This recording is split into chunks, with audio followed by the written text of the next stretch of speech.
Welcome to News Scope Daily TV, where we break down the stories shaping our world with clarity and depth. Tonight, we turn to Beijing, where a major diplomatic moment is unfolding. Prime Minister Mark Carney has arrived in China for a 4-day official visit, marking the first trip by a Canadian leader to China in nearly a decade. The stakes are high.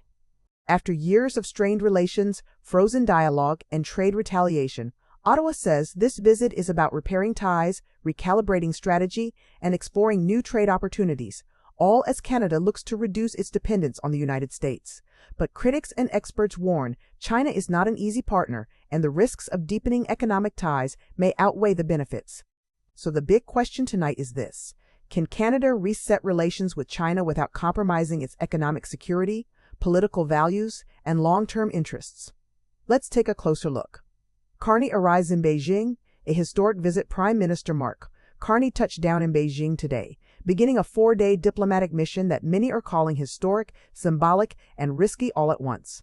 This is the first visit by a Canadian Prime Minister to China in almost 10 years, underscoring just how frozen relations between the two countries have been.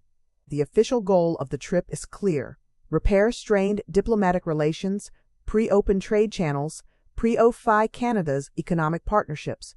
Beyond the United States, Carney's visit comes at a time when global trade alliances are shifting, supply chains are being redrawn, and countries like Canada are actively searching for alternatives to USS markets amid growing protectionism south of the border.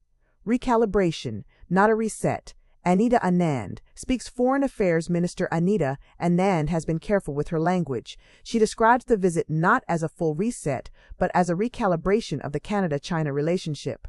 According to Anand, the world has changed dramatically since Canada last engaged China at this level. Military alliances are shifting. Economic systems are being restructured. Tariffs and trade barriers are now central tools of geopolitical power. In her words, the global economic order is being rewired. For Ottawa, this visit is about testing whether China is willing to engage more predictably and whether there is space for cooperation. The tariff war. A major obstacle at the heart of the tension are tariffs on both sides.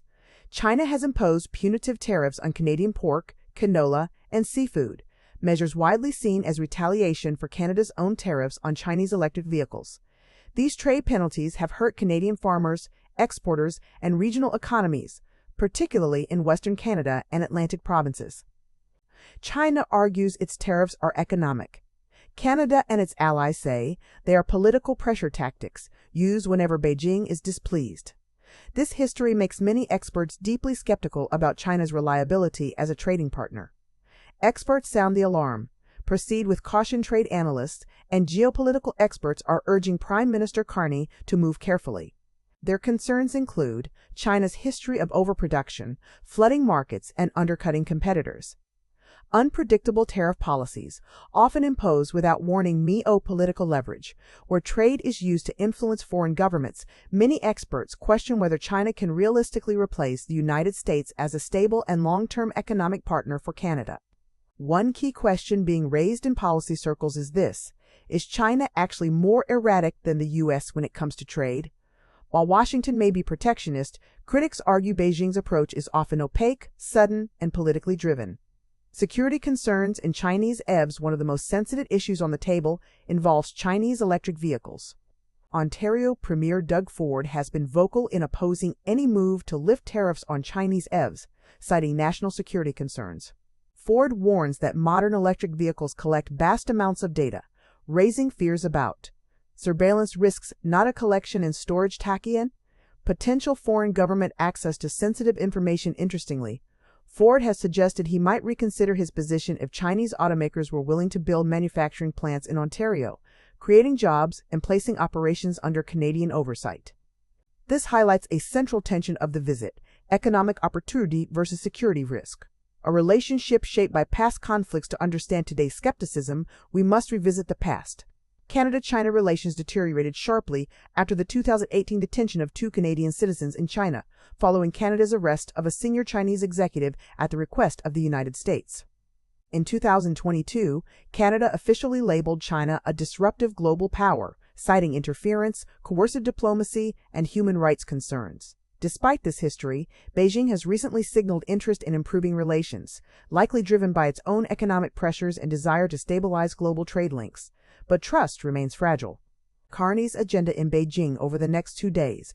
Prime Minister Carney will hold high-level meetings with senior Chinese officials, including a scheduled sit-down with President Xi Jinping. The agenda includes trade and tariff disputes, economic diversification, supply chain resilience, security and strategic risks, the long-term future of Canada, China relations for Carney. The challenge is balancing economic pragmatism with strategic caution, engaging China without becoming vulnerable to pressure or dependency. The bigger picture, a shifting global order. This visit is about more than Canada and China. It reflects a broader geopolitical shift, where countries are reassessing alliances, hedging risks, and navigating an increasingly fragmented global economy. As traditional partners grow more protectionist and geopolitical rivalries intensify, middle powers like Canada are searching for flexibility without fragility.